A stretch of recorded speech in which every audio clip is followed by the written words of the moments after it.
IPL এর mini নিলামের টেবিলে অনেক কাড়াকাড়ি শেষে মুস্তাফিজুর রহমানকে দলে টেনেছিল কলকাতা নাইট রাইডার্স। বাংলাদেশি ক্রিকেটারদের মধ্যে দামের রেকর্ড গড়ে 9 কোটি 20 লাখ রুপিতে মুস্তাফিজকে দলে নেয় কেকেআর। তবে পরিবর্তিত পরিস্থিতিতে মুস্তাফিজের আর খেলা হচ্ছে না আইপিএলে। সাম্প্রতিক পরিস্থিতির জেরে মুস্তাফিজকে বয়কটের ডাক দেন ভারতীয়দের একটি অংশ। সাথে কেকেআরকে নিয়েও তাদের ক্ষোভ ছিল চরমে।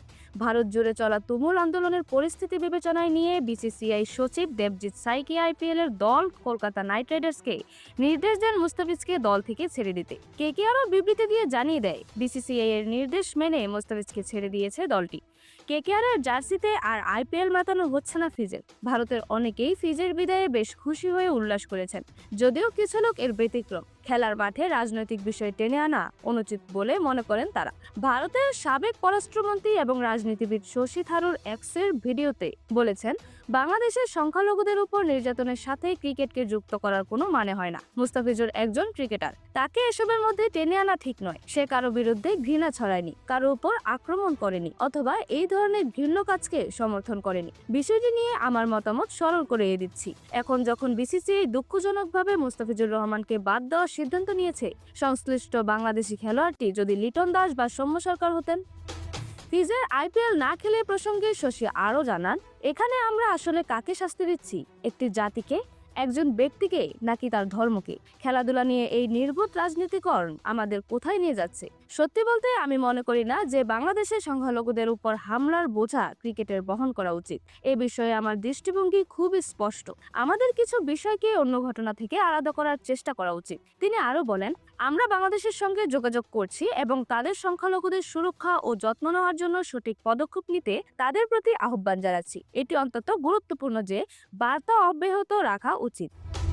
আমরা যদি এমন একটি দেশ হয়ে যাই যে তার সব প্রতিবেশীকে বিচ্ছিন্ন করে ফেলে এবং বলে যে কারো সঙ্গেই তারা খেলবে না, তাহলে দেশ হিসেবে এটি আমাদের জন্য কিভাবে ভালো কিছু হবে?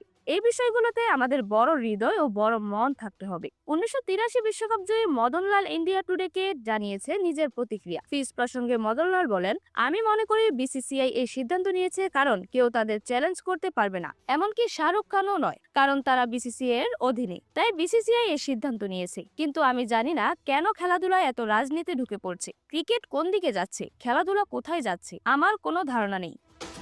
মদন আরও বলেন, বাংলাদেশে যা ঘটেছে তা খুবই দুঃখজনক, কিন্তু একজন খেলোয়াড়দের কাঠগড়ায় দাঁড় করিয়ে দেওয়া হচ্ছে, এটাই সমস্যা। তারা খেলোয়াড়দের ব্যবহার করছে। যা চলছে তা খুবই দুঃখজনক ঘটনা। খেলাধুলায় রাজনীতি মিশিয়ে ফেলা উচিত নয়। হ্যাঁ, অবশ্যই বাংলাদেশে যা ঘটছে তার কারণেই তারা এই সিদ্ধান্ত নিয়েছে।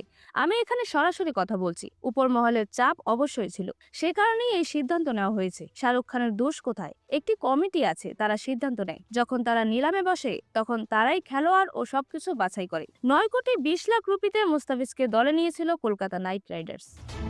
এরকমই পরবর্তী খেলার আপডেট জানতে অবশ্যই চ্যানেলটি সাবস্ক্রাইব করে রাখুন। ধন্যবাদ। ব্লেভাজ নিউজ।